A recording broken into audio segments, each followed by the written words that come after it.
Hello बच्चों, कैसे हैं आप सभी। स्वागत है आपका हमारे YouTube channel MP learning classes में। बच्चों, आज हम इस वीडियो में माध्यमिक शिक्षा मंडल मध्य प्रदेश भोपाल द्वारा जो जारी किए गए हैं अभ्यास प्रश्न पत्र, ठीक है, जो कक्षा 8वीं के बच्चे के लिए जारी किए गए हैं, ठीक है, और विषय विज्ञान का हम लेके आए हैं। इसमें आपको लिखित परीक्षा जो आपको होने वाली है, बोर्ड एग्जाम जो होने वाले हैं आपके, ठीक है, उसमें किस तरह से आपके क्वेश्चन का पैटर्न रहेगा और आपका क्वेश्चंस किस तरह से आएंगे, जो इंपॉर्टेंट क्वेश्चंस हैं वो आपको अभ्यास प्रश्न पत्र के माध्यम से मध्य प्रदेश जो आपका माध्यमिक शिक्षा मंडल है उसने आपको प्रेषित किया है, ठीक है। तो इसको आपको ध्यान से देखना है और समझना है कि जो एग्जाम में पेपर होगा वो किस तरह से होगा। तो चलिए स्टार्ट करते हैं, देखते हैं। देखिए, पूर्णांक जो आपको रहेंगे लगभग 60 अंक का रहेगा, ठीक है, जो पेपर रहेगा आपका, और समय आपको पता है 2.5 घंटे का रहेगा, ठीक है। आपको 2.5 घंटे में मिलेगा, आपको सभी क्वेश्चंस करना अनिवार्य है और सबकी निर्धारित अंक आपको दिए गए हैं। देखिए, पहला जो आपका दिया हुआ है, देखिए, प्रश्न को पढ़कर मतलब जो आपका फर्स्ट से लेकर 10th तक जो क्वेश्चंस रहेंगे आपके लगभग 1 नंबर के रहेंगे, ठीक है। उसके बाद जो आपके क्वेश्चन रहेंगे 11 से लेकर 20 नंबर के जो क्वेश्चन रहेंगे आपके वो 3 नंबर के क्वेश्चन रहेंगे, ठीक है। इसके बाद जो आपका 21 से लेकर 24 नंबर तक का जो क्वेश्चन रहेगा, ठीक है, 21 से लेकर आपके 24 तक क्वेश्चन रहेंगे वो क्या रहेंगे आपके 5 नंबर के रहेंगे। तो इस तरह से आपका टोटल 24 क्वेश्चन आने वाले हैं और ये बहुत ही इंपॉर्टेंट क्वेश्चन है। इसके जो क्वेश्चन के जो आंसर्स हैं हमने आपको ऑलरेडी इसमें प्रोवाइड किया गया है, तो आपको इनको ध्यान से देखना है, ध्यान से पढ़ना है और इनको आपको याद कर लेना है, ठीक है। तो चलिए स्टार्ट करते हैं हम लोग पहले क्वेश्चन से कि पहला क्वेश्चन क्या है, देखते हैं, है ना। तो ये इस तरह से क्वेश्चंस हम लोग आपके लिए सामाजिक विज्ञान के और आपके संस्कृत, अंग्रेजी सभी विषय के हम लोग आपके लिए यह प्रश्न पत्र लेके आएंगे। चलिए स्टार्ट करते हैं। पहला क्वेश्चन क्या बता रहा है, देखिए, प्रश्न को पढ़कर नीचे दिए गए विकल्पों में से सही विकल्प चुनकर लिखिए, ठीक है। तो क्वेश्चन पहला फर्स्ट क्या है, देखिए, यूरिया उर्वरक है। तो ऑप्शंस में क्या दिया है, ए में नाइट्रोजनी, तो बी में क्या दिया है स्फूरी, सी में दिया है पोटेसी या फिर डी में दिया है संयुक्त, ठीक है। तो सही आंसर क्या है इसका, ए नाइट्रोजनी। कहीं आंसर क्या है इसका सही नाइट्रोजनी। क्वेश्चन नंबर 2 देखें, दूध को दही में परिवर्तित करता है। तो ऑप्शन ए में दिया है लैक्टोबैसिलस, ठीक है, बी में दिया है माइक्रोकोकस, सी में दिया है स्टेफिलोकोकस और डी में दिया है स्टीडोमोनास, ठीक है। तो सही आंसर क्या है आपका ए, इसमें आएगा लैक्टोबैसिलस जो होता है आपका, ये क्या करता है दूध को दही में परिवर्तित कर देता है। क्वेश्चन नंबर 3 देखते हैं, काला सोना कहा जाता है। ऑप्शन दिए आपका कोयला को, कोक को या पेट्रोलियम को या फिर कोल तार को। तो सही आंसर क्या आपका सी है, पेट्रोलियम को क्या कहा जाता है, काला सोना कहा जाता है। क्वेश्चन नंबर 4 देखें, सोने और चांदी को पिघलाने के लिए ज्वाला के किस क्षेत्र का उपयोग करते हैं, ठीक है। ऑप्शन दिया आपका फर्स्ट में मध्य क्षेत्र, बी में दिया है आपका बाहरी क्षेत्र, ठीक है, सबसे बाहरी, सबसे आंतरिक क्षेत्र या फिर सबसे निचला क्षेत्र। तो सही आंसर क्या है इसमें 4 नंबर का सही जाएगा आपका बी नंबर का, सबसे बाहरी क्षेत्र का यूज किया जाता है आपका के लिए सोने और चांदी को पिघलाने के लिए, ठीक है। चलिए क्वेश्चन नंबर हम लोग हैं 4 देख लिया। अब 5 देखते हैं। क्वेश्चन नंबर 5 क्या है, वह क्षेत्र जहां जंतु एवं उनके आवास किसी भी प्रकार के विक्षोभ से सुरक्षित रहते हैं कहलाता है, ठीक है। तो ऑप्शन ए में दिया है आपका, देखिए, क्या जैवमंडल आरक्षित क्षेत्र, ठीक है, बी में दिया है आपका राष्ट्रीय उद्यान, सी में दिया है वन्य जीव अभ्यारण्य और डी में दिया है इनमें से कोई नहीं, ठीक है। तो पांचवा का सही आंसर क्या जाएगा आपका सी नंबर का है वन्य जीव अभ्यारण्य, ठीक है। क्वेश्चन नंबर 6 देखते हैं, हाइड्रा में प्रजनन होता है। ऑप्शन ए में दिया है मुकुलन द्वारा, बी में दिया है द्विखंडन द्वारा, सी में दिया है संलयन द्वारा या फिर डी में दिया है कयांतरण द्वारा। तो सही आंसर क्या है छठवीं का आपका फर्स्ट वाला, ठीक है, क्या है इसका मुकुलन द्वारा हाइड्रा में प्रजनन होता है। क्वेश्चन नंबर 7 देखें, क्या है लैंगिक हार्मोन्स को नियंत्रित करने वाली ग्रंथि का नाम है। ऑप्शन में दिया है पहला आपका पीयूष ग्रंथि, बी में दिया अग्न्याशय ग्रंथि, सी में दिया थायराइड ग्रंथि या फिर डी में दिया है एड्रिनल ग्रंथि, ठीक है। तो 7 में क्या जाएगा आपका पहला जो है आपका पीयूष ग्रंथि, ठीक है, क्या करती है लैंगिक हार्मोन्स को नियंत्रित करने में कार्य करती है। 7 नंबर का आपका ए हो जाएगा। चलिए क्वेश्चन नंबर 8 देखते हैं हम लोग, दिए गए चित्र को ध्यान से देखिए, है ना, और आपको बताना है कि पानी की टंकी में दिए गए चित्र के अनुसार अ ब स एवं द बिंदुओं पर 4 नल लगाए गए हैं। किन नलों से पानी बराबर दाब से प्रभावित होगा, ठीक है। तो आपको जो 4 नल दिए देखिए अ ब स और द, ठीक है, 4 नल लगे हुए हैं। तो आपको ये बताना है कि कौन से नल से, किन नलों से बराबर दाब से मतलब प्रेशर से आपका पानी निकलेगा। तो ऑप्शन में दिए हैं, फर्स्ट ऑप्शन क्या है आपका ब तथा स, बी में दिया आ तथा ब, सी में दिया स तथा द और डी में दिया है आ तथा स, ठीक है। तो सही आंसर क्या है आपका इस क्वेश्चन का 8वें नंबर का आपका जाएगा ब और स, ठीक है। जो क्यों होगा, क्योंकि जो ब और स जो है ये क्या है एक दूसरे से समांतर में है, तो इसमें दोनों में जो प्रेशर होगा क्या होगा ये बराबर लगेगा, ठीक है। इस तरह से आप देख सकते हैं। चलिए क्वेश्चन नंबर देखते हैं हम लोग 9, निम्न में से किसमें घर्षण बल घटता है, ठीक है। तो ऑप्शन दिए हैं देखिए टायर को खांचेदार बनाकर, बी में दिया साइकिल में ब्रेक लगाकर, सी में दिया जूतों की तली खादेदार बनाकर या फिर डी दिया है कैरम पर पाउडर का उपयोग करना, ठीक है। तो कैरम पर जो पाउडर का उपयोग करते हैं उससे क्या होता है घर्षण बल क्या हो जाता है कम हो जाता है और जो हमारा स्लाइडर होता है जिससे हम लोग खेलते हैं वो स्मूथली वहां से मूव कर सकता है, ठीक है। चलिए ये क्वेश्चन नंबर 9 कंप्लीट हो गया। हमारा क्वेश्चन नंबर 10 देखते हैं क्या है। देखिए क्वेश्चन नंबर 10 क्या बोल रहा है, खेल पद्धति द्वारा चाछू विकृति युक्त व्यक्ति है, ठीक है। तो ये खेल नहीं है, क्या हो गया, ये ब्रेल है, ठीक है। ये ब्रेल पद्धति है, मिसप्रिंट है थोड़ा। तो ब्रेल पद्धति द्वारा चाक्षुष विकृति युक्त व्यक्ति है ना, तो इसमें क्या है, ये आपको केवल पढ़ सकता है, केवल लिख सकता है, ठीक है, या फिर पढ़ तथा लिख सकता है, या निश्चित नहीं कहा जा सकता। तो 10 नंबर क्या जाएगा आपका, सी जाएगा, पढ़ तथा लिख सकता है। ब्रेल पद्धति द्वारा जो चापू व्यक्ति होती है, युक्त व्यक्ति क्या कहता है, पढ़ तथा लिख सकता है, ठीक है। इससे कोई इसको दिक्कत नहीं होती। चलिए क्वेश्चन नंबर 10 हमारा कंप्लीट होता है। अब जो आपके जो क्वेश्चन है 11 से लेकर 20 तक के जो क्वेश्चन रहेंगे, ये लघु उत्तरीय प्रश्न रहेंगे, ठीक है। आपको ये बहुत इंपॉर्टेंट क्वेश्चन है, आपको इनको रट लेना है, ठीक है। आपको जो बोर्ड एग्जाम होने वाला है 8th क्लास के लिए, ये अभ्यास पत्र आपको अच्छे नंबर लाने के लिए दिया गया है, ठीक है। ये वीडियो के माध्यम से आपको हम बताए जा रहे हैं, तो इसका आंसर भी हम लोग प्रोवाइड कर रहे हैं, तो आपको इसको ध्यान से पढ़ना है, ठीक है। देखिए लघु उत्तरीय उस प्रश्न में क्या दिया है, 11 से लेकर तो 20 क्वेश्चन रहेंगे आपके, लगभग कितने नंबर रहेंगे आपके, 3 नंबर ईच रहेगा, ठीक है। और इसमें क्या कर रहा है, साथ में और भी क्वेश्चन दिया है, और भी दिया है, तो आपको इसमें हम लोग उसके भी आंसर आपको प्रोवाइड करेंगे। तो देखिए पहला क्वेश्चन क्या है, 11 नंबर देखें, वैक्सीन हमारे शरीर में किस प्रकार कार्य करती है, ठीक है। पहला क्वेश्चन क्या है आपको 11 नंबर का, देखिए वैक्सीन टीका हमारे शरीर में आने वाले जीवाणु या वायरस आदि से लड़ने के लिए तैयार करता है।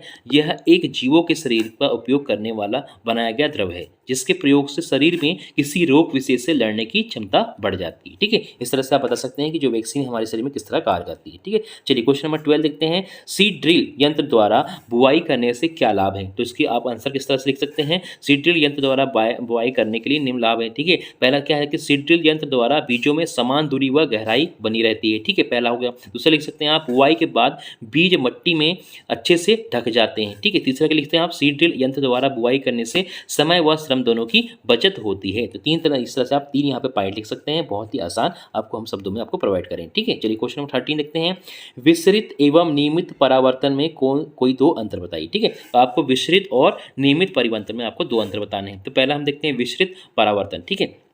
तो विसरित परावर्तन असमान तल से होता है, ठीक, कहाँ से होता है, असमान तल से होता है। सेकंड लिख सकते हैं, विसरित परावर्तन में आपतित किरण व परावर्तित किरण का मान भिन्न होता है, ठीक। क्या होता है, जो आपतित किरण होती है और परावर्तित किरण का जो मान होता है भिन्न होता है। इस तरह से आप विसरित परावर्तन का आप लिख सकते हैं। दूसरा लिखते हैं हम नियमित परावर्तन। तो नियमित परावर्तन पहला पॉइंट कर सकते हैं आप, नियमित परावर्तन समान तल में होता है, ठीक। इसके पहला क्या हो रहा था आपका, असमान तल में होता है, ये समान तल में होता है। दूसरा लिखते हैं नियमित परावर्तन में आपतित किरण व परावर्तित किरण का मान बराबर होता है, ठीक है। ये 2 पॉइंट्स आप बहुत इजी लग सकते हैं। चलिए क्वेश्चन नंबर हम लोग 14 देखते हैं। क्वेश्चन नंबर 14 क्या है, पेट्रोलियम के विभिन्न संगठनों के नाम तथा उनके उपयोगों को सूचीबद्ध करें, ठीक है। क्वेश्चन दिया है, देखिए आपका पेट्रोलियम के संगठन और उसके उपयोग बताना है।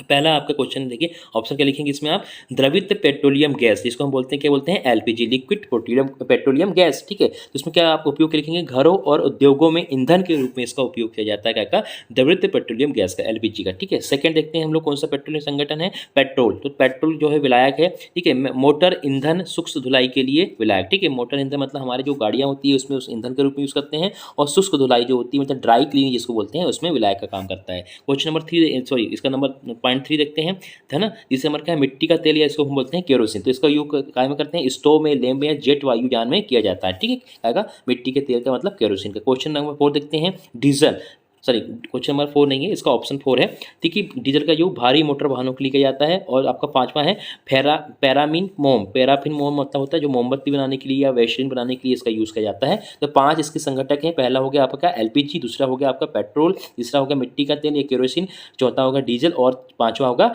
पैराफिन मोम, ठीक है। इस तरह से इनका आप उपयोग ले सकते हैं अपने आप।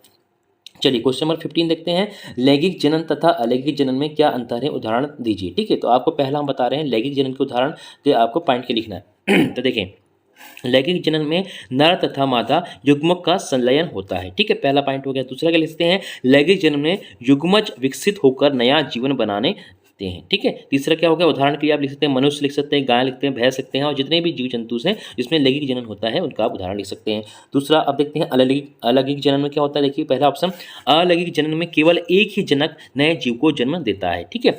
दूसरा पॉइंट क्या होगा, अलैंगिक जनन में जनक के एक या अधिक उभार विकसित होकर नए जीव को जन्म देते हैं तथा जीव विभाजित होकर 2 संतति उत्पन्न करता है। जैसे कि उदाहरण के लिए आपका हाइड्रा है, अमीबा है, पैरामीशियम है, ठीक है। ये सभी क्या है, आपके जो कोशिकाएं होती हैं, जो जीवाणु होती हैं, क्या होती हैं, अलैंगिक जनन के थ्रू अपना अपने मन संख्या को बढ़ाते हैं, ठीक है। इस तरह से आप उसको पॉइंट लिख सकते हैं। चलिए क्वेश्चन नंबर हम लोग 16 देखते हैं। क्वेश्चन नंबर 16 क्या है, पुरुष महिलाओं तथा बच्चों की वाक ध्वनियाँ भिन्न भिन्न होती है क्यों। ठीक है, वाक ध्वनि मतलब आपका जो बोलने का जो आपकी ध्वनि होती है, किसी की मोटी होती है, किसी की पतली होती है, बच्चे की थोड़ी पतली होती है, तो क्यों होती है। देखिए, पुरुषों में वाक तंतुओं की लंबाई लगभग 20 मिलीमीटर एवं महिलाओं में इसकी लंबाई लगभग 15 मिलीमीटर होती है।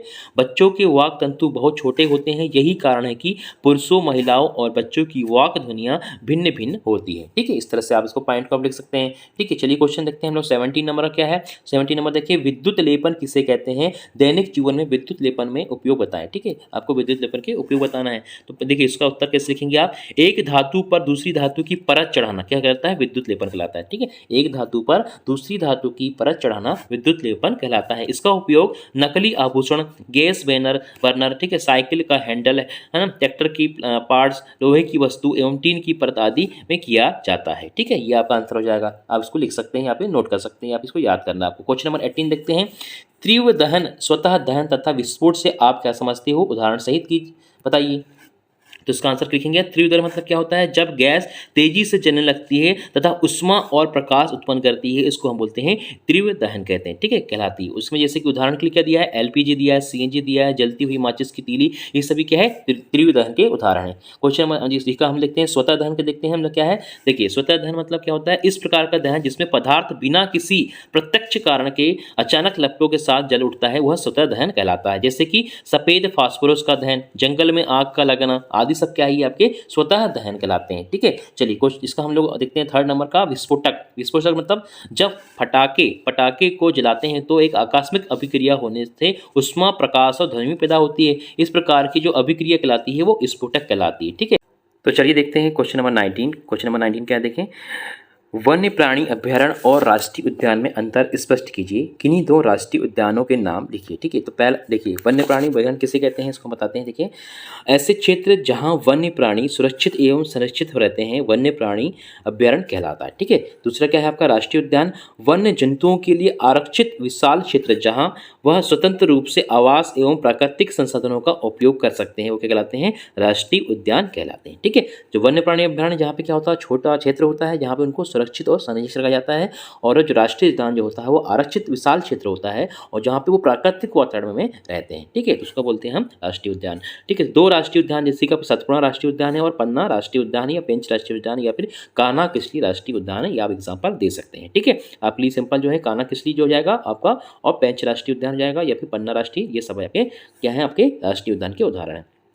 चलिए क्वेश्चन देखते हैं 20, किशोरावस्था में व्यक्तिगत सफाई के महत्व को स्पष्ट कीजिए। ठीक है, तो प्रत्येक व्यक्ति को प्रतिदिन एक बार स्नान करना चाहिए। यह किशोरों के लिए और भी आवश्यक है क्योंकि संवेद ग्रंथियों की अधिक क्रियाशीलता के कारण शरीर में गंध आना लगती है। ठीक है, गंध आने लगती है, आपको पता है आपका शरीर जो है गंध करने लगता है। शरीर में सभी भागों को स्नान करते समय भारी प्रकार से धोना चाहिए और सही प्रकार से मतलब, और यदि सफाई नहीं रखी गई तो जीवाणु संक्रमण का होने के कारण खतरा रहता है। ठीक है, इस तरह से आप इसका आंसर ले सकते हैं क्वेश्चन नंबर 20 का। तो चलिए अब देखते हैं दीर्घ उत्तरीय प्रश्न, जो कि आपके 21 नंबर से लेकर 24 नंबर जो क्वेश्चन रहेंगे आपके रहेंगे, ये आपके 5 नंबर क्वेश्चन रहेंगे। तो इसके हम क्वेश्चन आपको बता रहे हैं और साथ में आपको आंसर भी प्रोवाइड कर रहे हैं। ठीक है, तो इन आंसर्स को आप नोट कर सकते हैं या फिर इनको आपको याद कर सकते हैं। ठीक है, तो आपको ध्यान से सुने। चलिए क्वेश्चन देखते हैं 21 क्या है, भूकंप से बचने के लिए निम्न परिस्थितियों में आप क्या करेंगे। ठीक है, निम्न स्थितियों में या फिर परिस्थितियों में आप क्या करेंगे या प्रयास करेंगे। तो पहला क्या है, यदि आप घर में है तो, ठीक है, यदि आप घर में तो आपको क्या सावधानी बरतनी है। पहला देखो, किसी मेज के नीचे आश्रय लेंगे तथा झटकों को रुकने तक वहीं रहेंगे। ठीक है, पहला हो गया। दूसरा, ऐसी ऊंची तथा भारी वस्तुओं के दूर रहेंगे जो हम पर गिर सकती है। ठीक है, तीसरा क्या है, यदि हम बिस्तर पर हैं तो उठेंगे नहीं और अपने सिर पर तकिया है ना, तकिए को बचाव करेंगे। ठीक है, तकिए से बचाव करेंगे, है ना। इस तरह से आप 3 पॉइंट हैं जो आपके भूकंप, अगर आप घर पे हैं तो। अगर आप बाहर हैं तो क्या कर सकते हैं उसको देखिए, यदि आप घर के बाहर हैं और भूकंप आ गया तो क्या करेंगे, भवन, वृक्षों तथा ऊपर जाती हुई विद्युत लाइनों से दूर किसी खुले स्थान को खोजकर धरती पर लेट जाएंगे। ठीक है, दूसरा क्या है, यदि हम किसी वाहन में होंगे तो बाहर नहीं निकलेंगे और धीरे धीरे किसी खुले हुए सुरक्षित स्थान पर पहुंचेंगे। ठीक है, ये आपके 2 आंसर हैं। अब इसी के जो अथवा में क्वेश्चन आएंगे, जो आपके और में क्वेश्चन आएंगे, उसके भी हम आपको आंसर प्रोवाइड कर रहे हैं, इसको आप देख सकते हैं। देखिए, इसी के 21 के जो अथवा में क्वेश्चन क्या है, असंपर्क बल किसे कहते हैं, स्थिर विद्युत बल एवं गुरुत्वीय बल को उदाहरण देकर समझाइए। ठीक है, ये आपका क्वेश्चन है। तो देखिए इसका आंसर क्या होगा, असंपर्क बल क्या होता है, किसी वस्तु पर लगने वाला वह बल जो उसके संपर्क में आए बगैर लगता है उसे असंपर्क बल कहते हैं। ठीक है, यह कहलाता है। जैसे कि उदाहरण क्या हो जाएगा, चुंबक द्वारा लोहे के टुकड़ों पर लगाया गया जो बल होता है क्या होता है आपका असंपर्क बल होता है। ठीक है, या गुरुत्वाकर्षण बल हम इसको उदाहरण कैसे दे सकते हैं। ठीक है, जो गुरुत्वाकर्षण बल भी है वो क्या है, असंपर्क बल है। ठीक है, क्वेश्चन नंबर इसी का जो ऑप्शन है स्थिर विद्युत बल किसे देखते हैं, एक आवेशित वस्तु द्वारा किसी दूसरी आवेशित वस्तु तथा अनावेशित वस्तु पर लगाया गया बल स्थिर विद्युत बल कहलाता है। ठीक है, वस्तु के संपर्क में न होने पर भी यह कार्य करता है, इसलिए क्या कहलाता है आपका स्थिर विद्युत बल एक असंपर्क बल है। ठीक है, तीसरा क्या है आपका गुरुत्वाकर्षण बल, प्रत्येक वस्तु को पृथ्वी और आकर्षित करती है। ठीक है, पृथ्वी करती है अपनी ओर आकर्षित करती है, पृथ्वी जिस बल से अपनी ओर आकर्षित करती है उसे हम क्या कहते हैं, गुरुत्वाकर्षण बल कहते हैं। क्या बोलते हैं, गुरुत्वाकर्षण बल कहते हैं। ठीक है, इसका जो है असंपर्क बल का ही भी एक उदाहरण होता है ये। ठीक है, उदाहरण देखिए, पेड़ से अलग होने के पश्चात पत्तियां या फल भी क्या है, पृथ्वी की ओर ही गिरते हैं। ठीक है, यह पृथ्वी के गुरुत्वाकर्षण बल के कारण ही होता है। ठीक है, इस तरह से आप गुरुत्वाकर्षण बल, विद्युत बल और आपका क्या है आपका असंपर्क बल के बारे में आप लिख सकते हैं। ठीक है, चलिए क्वेश्चन नंबर हम लोग देखते हैं 22। 22 नंबर क्वेश्चन क्या है, इसके घर्षण हानिकारक है परंतु अनिवार्य भी, इस वाक्य को उदाहरण सहित समझाइए। ठीक है, इसको आपको समझाना है। इसका आंसर आप कैसे लिख सकते हैं, घर्षण हानिकारक है परंतु यदि घर्षण ना हो तो हम निम्नलिखित कार्य नहीं कर सकते हैं। पहला क्या है देखिए, चल नहीं सकते हैं। दूसरा क्या है, भोजन का पाचन नहीं हो सकता। तीसरा क्या है, वाहन सड़क पर नहीं चल सकते। ठीक है, और कौन से पॉइंट लिख सकते हैं आप, चौथा देखें, चाक से हम बोर्ड पर नहीं लिख सकते हैं और भारी सामान आसानी से सरका नहीं सकते हैं। ये 4-5 जो पॉइंट हैं आपकी घर्षण के होने के फायदे होते हैं। ठीक है, और अगर नहीं होगा तो हम ये कार्य नहीं कर पाएंगे। अब क्वेश्चन इसका देखिए, अथवा में जो क्वेश्चन आ सकता है, क्वेश्चन क्या है, विद्युत लेपन को दर्शाता हुआ परिपथ क्रियाकलाप द्वारा समझाइए। ठीक है, विद्युत लेपन को दर्शाता हुआ परिपथ क्रियाकलाप द्वारा समझाना है। तो देखिए क्रियाकलाप मतलब आपको क्या बताना है, इसमें आपको प्रैक्टिकल सहित समझाना है। तो इसमें देखिए क्या रहेगा, पहले आप औसत सामग्री क्या लेंगे, आप कॉपर सल्फेट 10 सेंटीमीटर से लेकर इंटू 4 सेंटीमीटर आकार की 2 तांबे की प्लेट लेंगे। ठीक है, कितनी, 10 सेंटीमीटर इंटू 4 सेंटीमीटर है ना, और स्वच्छ तथा सूखा क्या लिखेंगे आप बीकर लेंगे और आसुत जल लेंगे और तनु सल्फ्यूरिक अम्ल लेंगे। क्या लेंगे, तनु सल्फ्यूरिक अम्ल लेंगे। ठीक है, अब आपने क्या करा, इसको हम देखिए चित्र के माध्यम से आपको मैंने बता दिया है कि विद्युत लेपन दर्शाता सरल परिपथ। इसमें आपका बीकर में आपने दो क्या डाल दिया है, दोनों जो तांबे की जो पट्टी थी उसको आपने डाल दिया है और उसमें आपने क्या है, कॉपर सल्फेट विलयन भी उसमें मिला दिया है आसुत जल में। ठीक है, और दोनों को आपने क्या कर दिया है, संपर्क कर दिया है तार के माध्यम से। तो इसमें देखिए क्या हो रहा है, विधि कैसा है, देखिए बीकर में 250 मिलीलीटर आसुत जल भरकर उसमें 2 चम्मच कॉपर सल्फेट घोल देते हैं। इसको अधिक चालक बनाने के लिए इसमें कुछ बूंदे तनु सल्फ्यूरिक अम्ल को डाल देते हैं। ठीक है, तांबे की प्लेटों को रेगमाल से साफ करके, मतलब रेतमाल से साफ करके तथा पानी से धोकर एवं सुखाने के बाद इन्हें एक बैटरी के टर्मिनलों से संयोजित कर कॉपर सल्फेट के विलयन में डुबा देते हैं। ठीक है, परिपथ में लगभग 15 मिनट तक विद्युत धारा प्रवाहित करने के बाद प्लेटों को विलयन से निकाल देते हैं। ये इसका आपका हो गया, विधि हो गई। अब निरीक्षण क्या हो रहा है, देखिए जब ये अपने प्रोसेस आपने कर ली तो उससे निरीक्षण से क्या प्राप्त होगा, हमें देखें, हम देखते हैं कि बैटरी के ऋण टर्मिनल में संयोजित प्लेट पर तांबे जैसे रंग की कॉपर की परत जमा हो जाती है। ठीक है, ये आपका निरीक्षण होता है। ठीक है, तीसरा आप बता सकते हैं। चलिए क्वेश्चन नंबर 23 देखते हैं, वनोन्मूलन से मृदा की उर्वरता पर क्या प्रभाव पड़ता है। ठीक है, तो उसका उत्तर आप किस तरह से लिख सकते हैं, वनोन्मूलन से मृदा की उर्वरता पर निम्न प्रभाव पड़ते हैं। पहला पॉइंट लिखते हैं कि वनोन्मूलन से मृदा की उर्वरता में कमी आ जाएगी। ठीक है, दूसरा क्या है, वनोन्मूलन से बाढ़ तथा सूखे जैसी प्राकृतिक आपदाओं की संभावनाएं बढ़ जाएगी। फिर थर्ड पॉइंट ले सकते हैं, वनोन्मूलन से मृदा एवं ह्यूमस की कमी हो जाती है। फिर चौथा पॉइंट लिखेंगे, भूमि तत्पर वृक्षों की कमी से मृदा की ऊपरी परत हट जाती है, इससे नीचे की कठोर चट्टानें दिखाई देने लगती हैं। ठीक है, तो ये इसका क्या हो जाएगा, आपके 4 पॉइंट आप लिख सकते हैं। इसी का बी पॉइंट देखिए, वनोन्मूलन से वर्षा पर क्या प्रभाव पड़ता है। ठीक है, बी पॉइंट क्या है, वनोन्मूलन से वर्षा पर क्या प्रभाव पड़ता है। तो इसका आंसर क्या है, वनोन्मूलन से पृथ्वी के ताप में वृद्धि के कारण जल चक्र का संतुलन बिगड़ता है और वर्षा दर में कमी आती है, जिसके कारण क्या होता है, सूखा पड़ जाता है। ठीक है, ये आप 2 पॉइंट इसमें लिख सकते हैं जो आपको दिए हुए थे। चलिए अब इसका अथवा में जो क्वेश्चन है उसको हम देखते हैं। अथवा में क्या क्वेश्चन दिया है, कागज के पुनः चक्रण पर टिप्पणी लिखिए। ठीक है, कागज का जो है पुनः चक्रण कैसे कर सकते हैं, उसको कैसे आप रिसाइकिल कर सकते हैं, इसके बारे में आपको बताना है। तो इसका आंसर आप कैसे लिखेंगे, देखिए हमने आपको इसका दिया हुआ है आंसर। वृक्ष ऊर्जा और जल की बचत के लिए कागज की बचत उनका मतलब उसका पुनः उपयोग और पुनः चक्रण करना आवश्यक है। ठीक है, हमें कागज की बचत वनों को बचाने के लिए करनी चाहिए। हमें 1 टन कागज बनाने के लिए 17 पूर्ण रूपेण विकसित वृक्षों की आवश्यकता होती है। कागज की बचत से वनों के साथ साथ कागज में उत्पादन में प्रयुक्त जल, ऊर्जा एवं हानिकारक रसायनों की बचत होती है। ठीक है, इस तरह से आप इसमें आप पॉइंट लिखेंगे। देखिए कि हम किस कार्यों के द्वारा कागज की बचत कर सकते हैं। ठीक है, तो आप देखिए क्या पहला पॉइंट ले सकते हैं आप कि कागज का पुनः चक्रण करके, है ना, लगभग 5 से 7 बार इसको हम पुनः चक्रण कर सकते हैं, उसको रिसाइकिल कर सकते हैं। दूसरा क्या है, कागज को पुनः उपयोग करके, ठीक है, जैसे मान लो आपने एक बार उसको यूज़ करा और आपके पीछे का बैग उसका यूज़ नहीं करा तो उसको आप फिर से उपयोग कर सकते हैं। तीसरा क्या लिख सकते हैं आप, कागज की बचत के लिए जन जागरूकता अभियान चलाकर। ठीक है, और चौथा क्या है, कंप्यूटर या टेबलेट का उपयोग करके। ठीक है, इस तरह से हम लोग क्या कर सकते हैं, कागज का पुनः जो कर सकते हैं, आपका चक्रण कर सकते हैं और उसको बचा सकते हैं, रिसाइकिल कर सकते हैं। ठीक है, चलिए इसका क्वेश्चन नंबर हम 24 देखते हैं। क्वेश्चन नंबर 24 क्या है आपका, ये लास्ट क्वेश्चन है इस वीडियो का।